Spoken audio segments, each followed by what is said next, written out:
The views and opinions expressed on any program are those of the persons appearing on the program and do not necessarily reflect the views and opinions of the New Media Factory. Some programs on this network might include strong images and language and may not be suitable for all audiences. Viewer discretion is advised. Would you come if I asked you to ride with me on this one-way road that leads? Well, I don't know, but I will take you anywhere you see. I know what you need, and what you got is exactly what I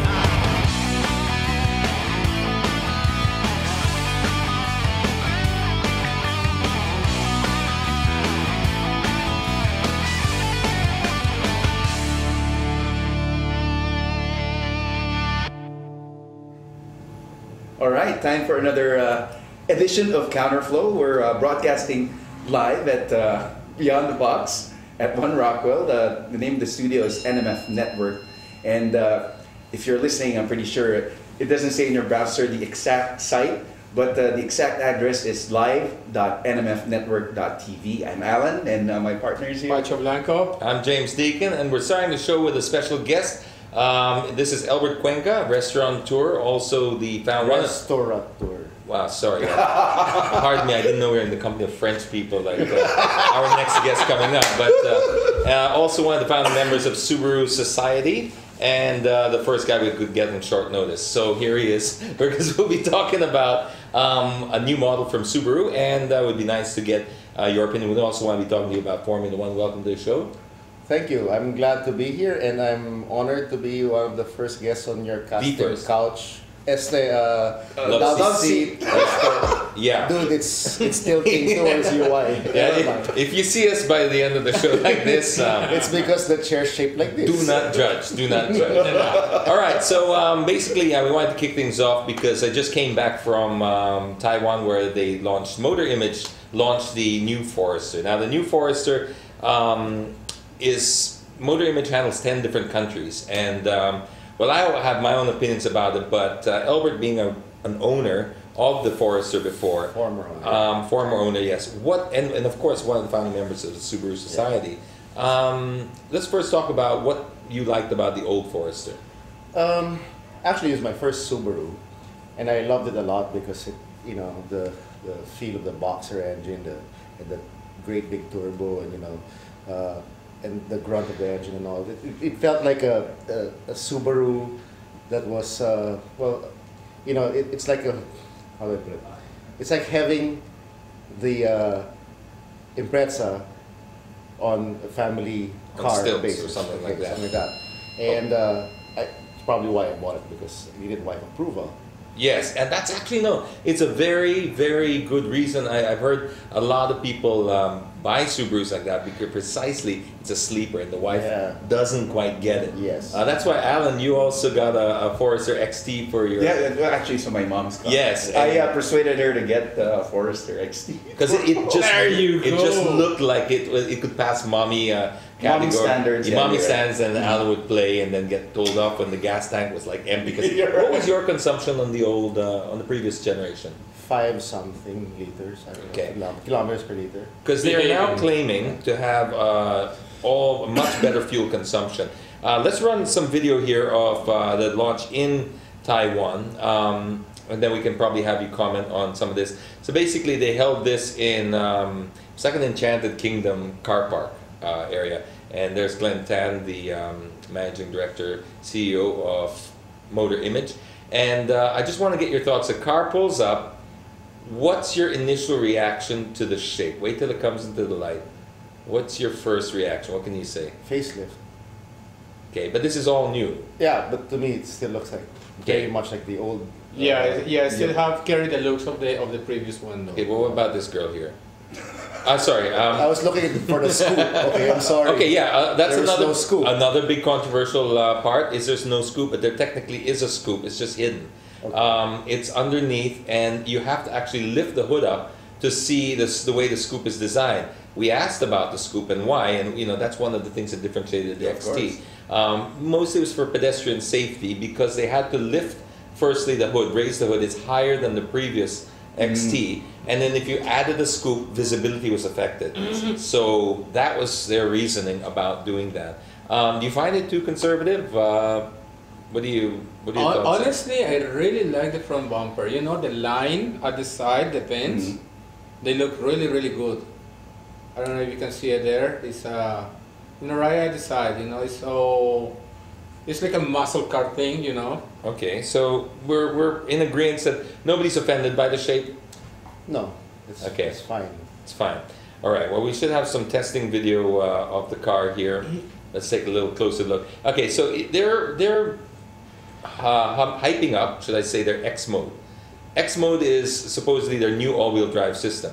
It's nothing to do with the hardware per se, but the software that they used to have 4 separate controllers controlling 4 separate things: the traction control, the VDC, the transmission, and the all-wheel drive. Now that's just one unit. Okay. And that's supposedly what X mode does.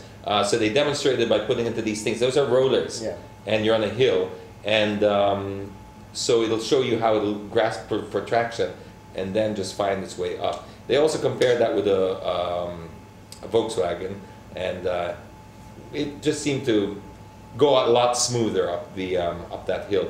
Then there was another area where there's the Volkswagen, and To think what? yeah. Okay. But in fairness to the Volkswagen, that's an older model. Okay. So that is going to be replaced, and by the time they replace How that, do you think my X3 would do there? good question. Who's driving? Me or you? Just kidding. That answers No. You know, the X-Drive of BMW is very, very advanced, and they're trying to emulate that, but in a Japanese price bracket. You know, the all-wheel drive was one of the, aside from, you know, the boxer engine and the turbo and the scoop was one of them. The all-wheel drive system was one of the reasons I chose a Subaru, only to hate it later on, Oh, why? because that's what kills your fuel consumption. Because it's always on. It's a always symmetrical on. all-wheel I mean, drive. look at the BRZ. Good friend Rafi David's BRZ, which I got to drive today. He's managing 13 liters per 100, and that's with UPAC mode. Wow. 13 liters. So you have a 2-liter boxer engine with no turbo. He and manages 2-wheel drive. He does more liters than ramen after that. No, but it's amazing, right? So my biggest complaint with the previous Forester was fuel consumption. Yes. I was a slave to my credit card and the gas pump. Okay. What if Alan, you also had the same. Yeah, that was my major complaint, because the family's used to driving CRDIs where they just step Oh on the my gas. gosh! And finally they took the Forester to CWC and said that I'm going to borrow the Forester. I know that it runs smoothly and it's got a lot of power. But after like a couple of hours, my sister was cursing, calling me and said, "Kuya, ang lang sa gas nito." Okay, so now That's what they said. here's the question. We'll pull up some photos while we're talking. The question about fuel consumption: if you drove under the turbo, could you achieve reasonable fuel consumption? It's not about, okay, before you answer, my argument with Alan was that, is the Forester just that thirsty, or is it because it's such a nice car to drive fast and you're always corrupted by that power? That's what's. No, If you stayed under the turbo, you'd still no, the same. it actually definitely, once you kick on the turbo, you know, the fuel consumption is going to be a lot higher. Yeah, I had some customers that they complain about the fuel consumption of the Subarus, and most of them had the boost gauge. And always I said, okay, they say, I want you to drive it smoothly. They say, what do you mean smoothly? I said, all I want is look at your boost gauge. I want you to drive below 0. You know, and the fuel consumption is really good, but they get extremely bored. Okay. I see. You know, for me to achieve that, I would have to feather the throttle. Yeah, 1 millimeter, you know, depression Yeah. on the throttle. And Yeah. that's really no way to drive. Okay, so basically you're saying it's the added weight of the all-wheel drive system, Yeah. plus the fact that you're driving 4 wheels and not 2. Yeah. So even with or without the turbo, you're still going to gain that. Now, Especially in stop and go, it you know, Oh yeah, that by was physics really alone, right? I mean, it takes more energy to move 4 wheels compared to 2. Yeah. So on that basis alone, you know you're going to be consuming a lot in stop and go traffic. okay, fair points, because now this is the claim which we weren't able to test in Taiwan, but the claim now of Subaru is that they have addressed the situation with a direct injection. That's one, and number 2, a new X mode system. So while you're getting more of you're still carrying the weight of all-wheel drive. Supposedly the X mode has managed the system a lot more efficiently. So that we're yet to test that because we only did a short parking lot area test with some of these maneuvers and stuff like that. But they're claiming up to an average of 9 in their test. But that's This is the highest variant, James. You're talking about the turbo. This is the highest variant. Is it a 2.5? No, it's a 2.0. A 2.0, so smaller engine. Smaller engine, 8 okay. speed, CVT. Is this the same engine that's found on the XV? No, not the NA is, but not the So turbo. it's not a chain-driven engine. No, it's a different engine. The NA comes from the current Impreza, Okay. and yes, so the current Impreza for the NA Forester is going to be in the for the Impreza it goes to the NA Forester. The turbo, however, is a brand new engine, direct injection. In fact, one is FA and FB. So the difference with the previous Impreza was a direct injection because Direct injection the turbo. 2-liter Impreza is a gas guzzler too, James. All right. Yeah, Yeah. so Yeah, it's You know, roughly around 6. But the XV actually is pretty decent. Yeah, that's what I heard. It's I did. very decent, except that you have this really ridiculously slow transmission. I mean, it's a lame transmission. I have to say, the CVT. Mm. Well, this new CVT is going to be in the Impreza, although it's 8 speed. What's the XV? That doesn't matter. It's all virtual. Yeah, it's not at real speed. It's right? virtual It's shift just- points. Yeah. Yeah, but I tried to push the XV, and it's actually a nice car, suspension-wise, handling-wise. Right, for me right now, it's the one Subaru I would buy for a daily driver. I like that. I like the car too. I love the way that the Forester drove, and I was just eager to think what the enthusiasts and the club members thought about it. So, what's the general reaction among your Subaru Society guys? Everybody's excited. I don't know. For some reason, the Forester, no matter what kind of Subaru discussion comes up, the RZO, they will always gravitate back to, hey, the Forester's coming out. And for some reason, everybody's excited. I guess it's because it's, especially for dads, it's the ability to buy a bad boy car in the guise of And an hide it. SUV. Yeah. Okay, let's go through some of the. I mean, I think we've covered enough of the the bad stuff. So let's go into some of the good stuff here. All right. Yes, so it is a different engine. It's an FB20 now. So the other one is an FA. The all-wheel drive system they are claiming is all new, although the hardware remains the same. It's just a software update. Direct injection, of course, is new. I asked them how much of the car was actually new, and they said 90%. The weighting depth, it's twice as much as before, which is 500 millimeters. That's pretty good for a compact SUV. So it's tall.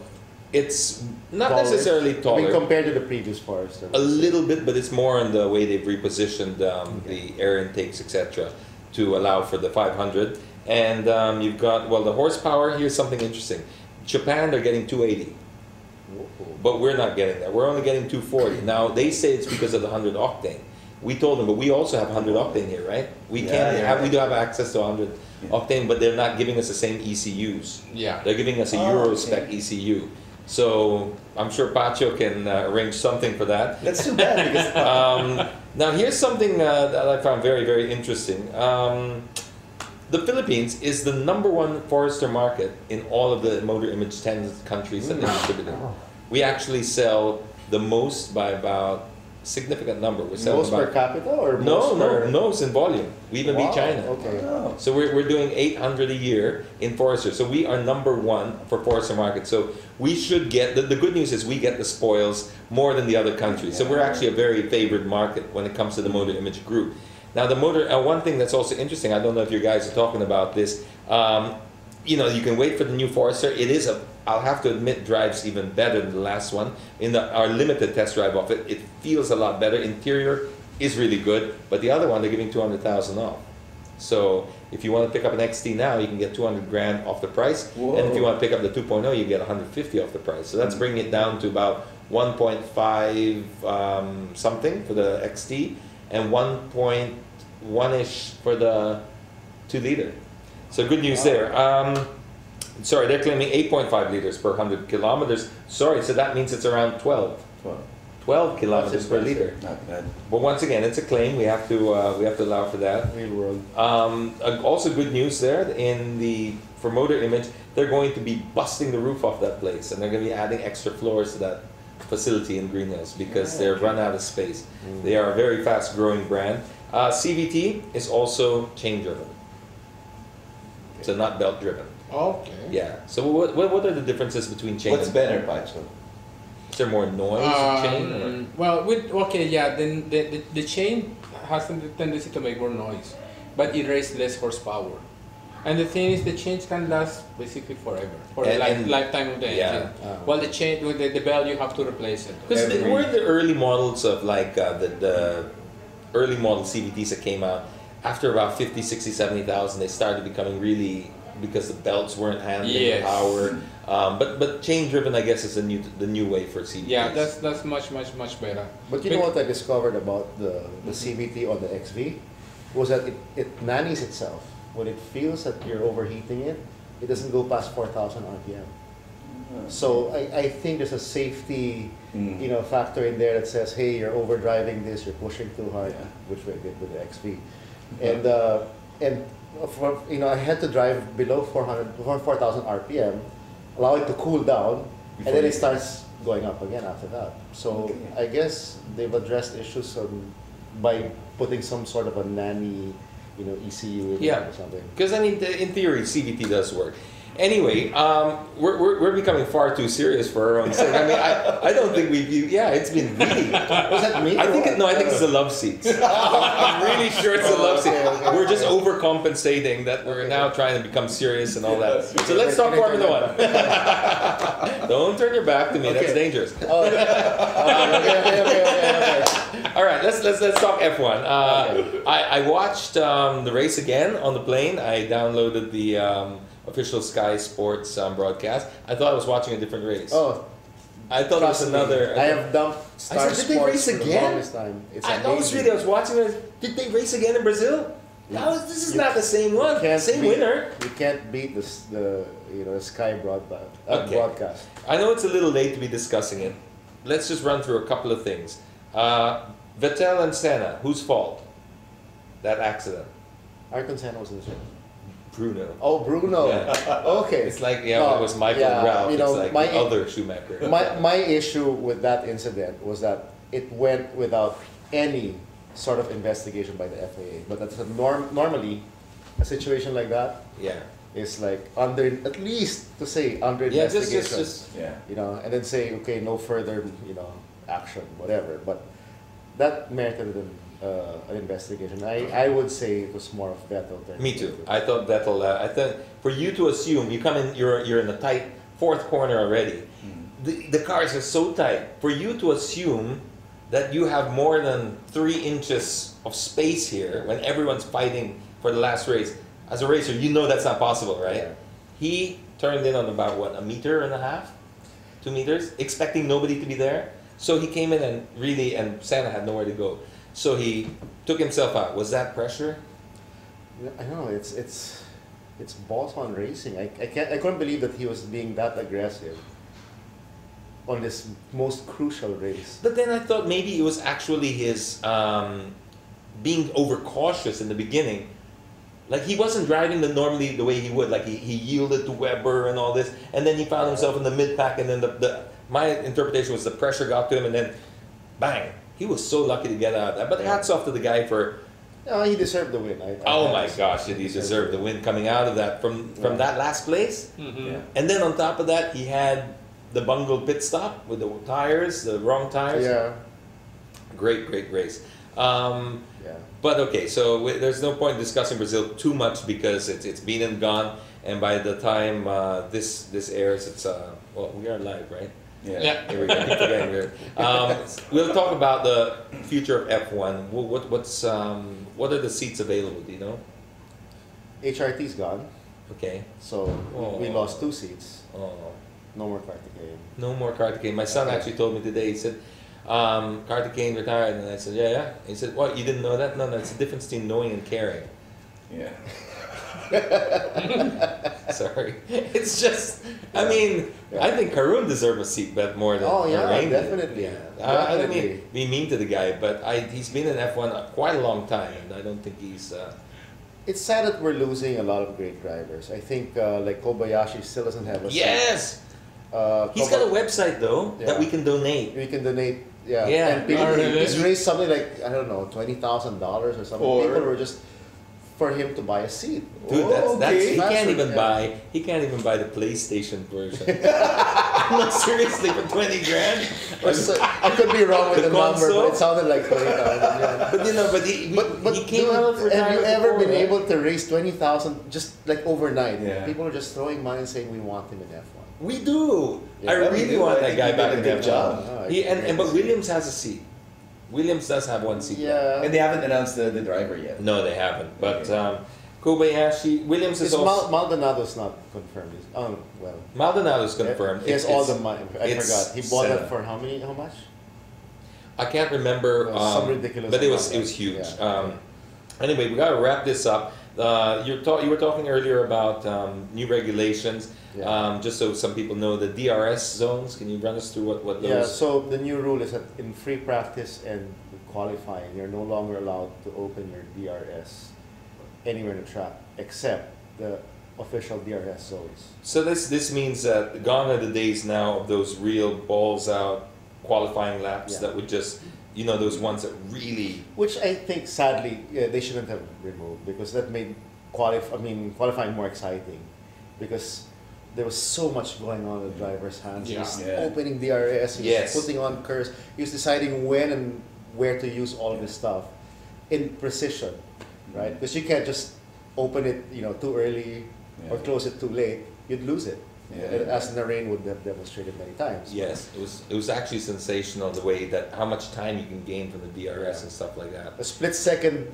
difference in opening and closing would actually translate to a few hundreds of seconds, I guess, in lap times. It's amazing. That's why they're paid so much. Can you imagine? You're just thinking a lot of stuff when you're driving. There are 100. No, but many, but there are so other, many- there are so others many- like Maldonado who's paying a lot just to do that. Yeah. Yeah, on the steering wheel of Alonso, there's 100 different possible combinations you can use. It's like, Yeah. How are you gonna get to know everyone? Absolutely, Every and that's little not body even there. including the horn. Yeah. I thought they had bells. All right, we will end with predictions on. Do you think Mercedes can pull it out next year? Are they the sleepers of next year? And who do you peg for champion next year, or the strongest team? I think McLaren will be the strongest team as long as they can get their reliability issues, intact. Mercedes, for me, I have high hopes. I think it'll be a transitional year. Don't forget that Ross Brawn is the biggest talent scout of F1. He did it with Renault long ago, and then he did it with Ferrari. And now he's doing it with He just got a little wrong last year though. yeah. Yeah. Just a little wrong. But no, he's got a great team behind him, and We got a bubble chicane. Right? yeah. All right, we got another guest coming up. So what we're going to do is we're going to play you a little video, and this video is very important. You got to watch it because it'll give you the answer to the question where you can win the Motul products. So just watch this. We'll ask you the question later, and we'll come back with our special guest from the newest brand to hit the country. What? How do you do this? There you go. There you go. There you go. That was the question. How do you do this? For those who can answer, you win the Motul. Excellent. Thank you. All right, dude, you're in the love seat. That's my right to say. That's Say, not yeah. slander. I You don't. sure? I don't like his behavior. Sorry, I don't like his behavior. We want to be politically correct. At that moment. And I don't like his shirt. I can say that. It's a purple shirt. I don't remember. It should be a separate charge. That Oh, here we go again. No, it was a different shade of purple. Oh my God, This is, you're You want funny. fries in that foot? I'm on a roll, baby. I'm on a roll. The joke will make sense when our guest arrives in the set. Would you like to introduce our guest? Alright. Our guest who is wearing a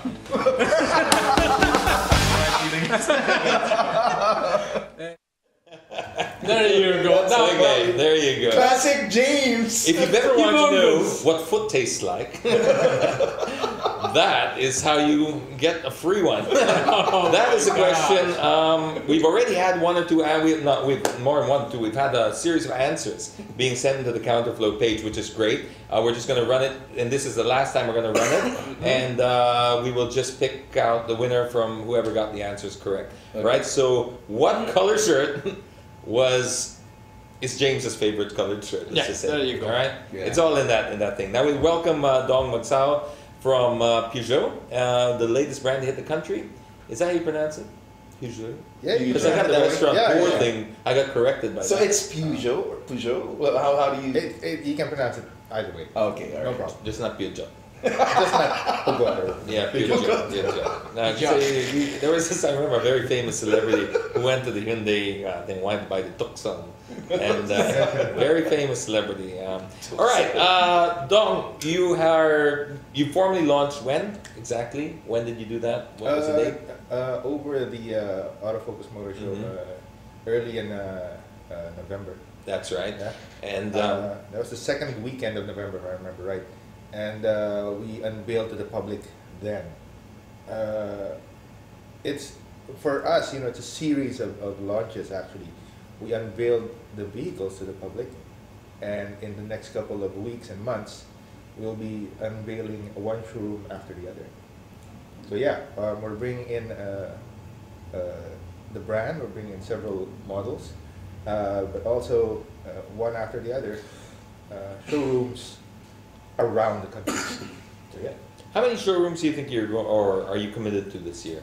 this year meaning 2012. Yeah. Okay, 2012 at least 2. Mhm. Hopefully we move it up to 3.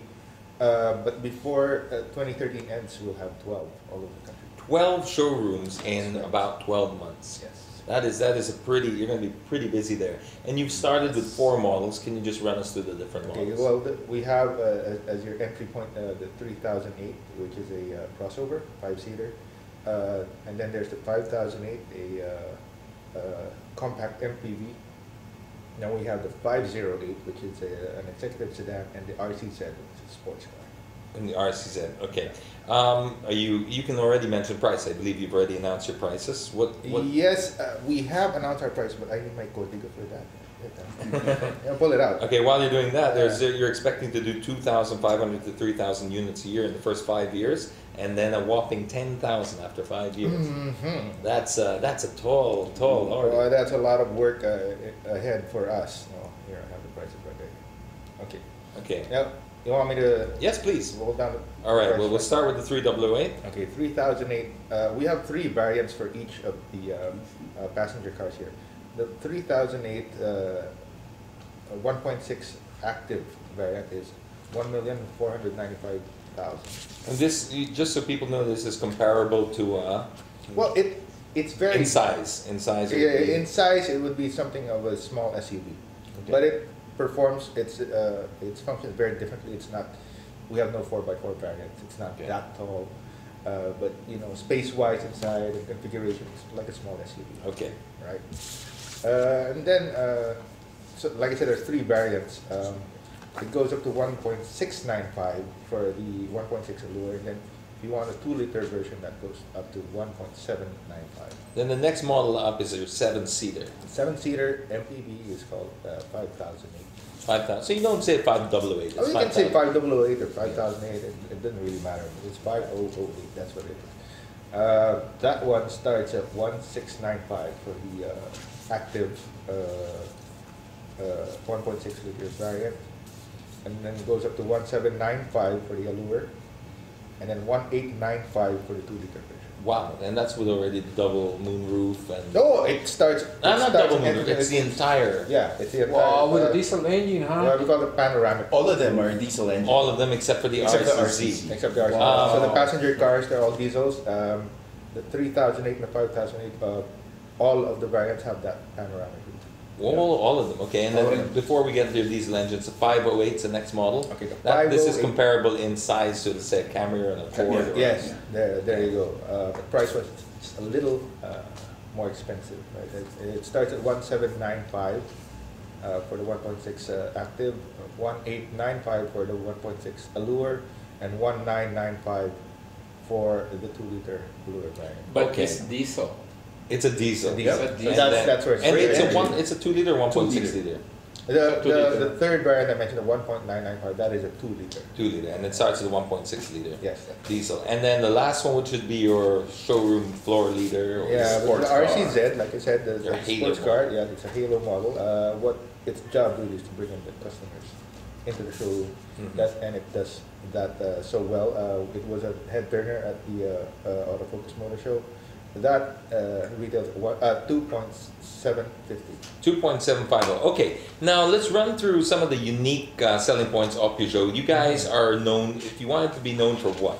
If there was nothing else so anyone could take away from this, but All right. we are the best at. Being foggy. No. And apart from that, Peugeot is the diesel leader in the world. I mean, the leading producer of diesel engines. Le Mans. They won Le Mans in Yeah, a diesel we car. did in a diesel car. Apart from Peugeot and of course our sister company Citroën, we produce also diesel engines for many other car brands out there that I cannot mention, but we do. So this is what Peugeot is known for: diesel technology, being the leader in Europe where diesel technology is concerned, and also the production-wise, we have the biggest output. All right. What's EDI? What do you mean by that? Sorry. EDI, when you have EDI. Oh no! It's called HDI. Oh, sorry, HDI. Pardon me. What's that all about? HDI is actually your high pressure diesel injection. Mhm. Now that E prefix means that it has a what we call a microhybrid technology strapped onto it. What it is really is a stop and start system. Mhm. All All of your cars have stop and start? No, the 1.6 variants do have that stop and start system. On the 1.6 again. Yes. Now, what this thing does is basically when if it's on and you stop at any I don't know, it's a stoplight, intersection, what have you, and there's enough time there, it switches the engine off, and then when you have to move, there's several ways to restart the car. You put it in gear, you step on the gas, the temperature inside changes, then it will restart. Okay. What this does, EHDI does, and stop and start system does, it really save you a lot more fuel. All right, yeah, it just avoids senseless idling, and it really does its job very well. I mean, Very well. it's a great technology, and well, I've had a chance to drive the 500H, should I say, and I can honestly say, aside from being a very practical vehicle, with the 7 seats, etc., the kids love the moonroof, which is it doesn't move, it doesn't open up, but it's just all glass. That's in almost the entire thing is glass. It's just got a shade. I can say that is probably the smoothest diesel engine I've ever tried. And I mean that I can look anyone in the eye and say that is just an exceptionally smooth diesel engine. You hardly hear it. It accelerates well. Doesn't accelerate to 6,000 or anything, but even the way it accelerates is very, very fluid, very snappy. Very impressed, and the fuel consumption was outstanding. So I mean, I can really say that. We'll save the rest for a proper review at some other point. But all right. So what else can you share with us with Peugeot? Well, we also have a lot of people might be afraid of the quality of diesel that we have in the country. Yeah. We have a technology. I'm afraid of the price.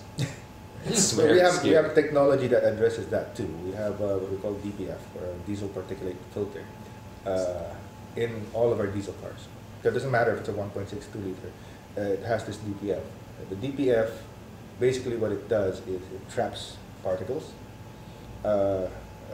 before the fuel reaches the engine. Traps them there, and then at a certain point when there's too much already in that filter, the ECU sends a signal to raise the temperature inside and burn the unwanted particles. Okay. Just expel it. So what it does really is save your car the headache of having knock, right? But also it helps clean the air. Helps in clean that the manner. Guys, I've been doing too much of the talking. I'm afraid you're getting a little too quiet in that love seat. You know? it's just too comfy. Yeah, I mean, it's just, when the camera is off, you guys, I'm like, you know, when kids are quiet, that's when you should work. Like, what's happening with Alan? They've never been this quiet. There you go. No, Next week, remove the love seats, right? Love seats are out. Yeah, no, very interesting hearing about the, well, it's actually Peugeot is a very, very strong brand in Colombia. Really? Yeah.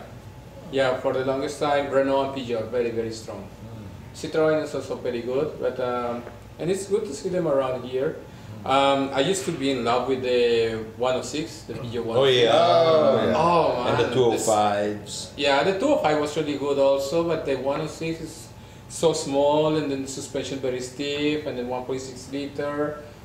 Very, very fun car to drive around. Were you showing us videos earlier? Do you have them? Are you able to show them on? Yeah, we can share them, you know. We have some. Well, people were asking, you know, what's going to happen and everything. Because you know the show's getting way too serious. I'm getting really stressed out. I thought I entered the wrong studio. Well, the last leg of drifting was last Saturday. I don't know yet which one is the winner. This is this is the sanctioned drifting, like the yeah. Not letter Not- V? letter V. Yeah, letter V. Oh, why? Yeah. What happened? What do you mean? What do you mean you don't know who's the winner? Because it's gonna be last Saturday. Oh, yeah, of course. Well, yeah, that's true. Yeah. Oh, we got caught there. No, So I was tuning some of the drift cars, and then well, like this one is the car of Carlo Montaner, and then the red one. This is what's his car? It's a It's a Silvia. Yeah. okay, we want to watch this video because last time Patrick showed us a video, it got a lot of noise on Facebook. Yeah, let's see, check it out. So what? The red Silvia. While we're waiting for what is it? Oh, is the video where? Yeah, there. It's there. Okay. You have to see it though. There you go. So Can we talk over this? Or? no, we can talk over it. We still have a match. It's just only a test drive. Okay, this doesn't look like a racetrack.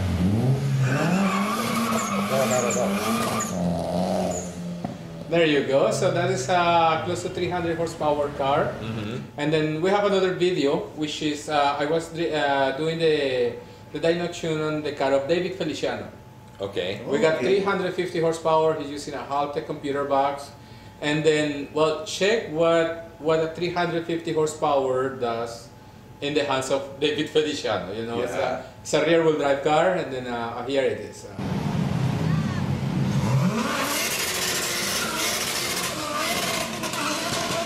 Oh my, that is like. Sideways. I am just so glad that we don't have Attorney Eves on the show today. That's all I can say.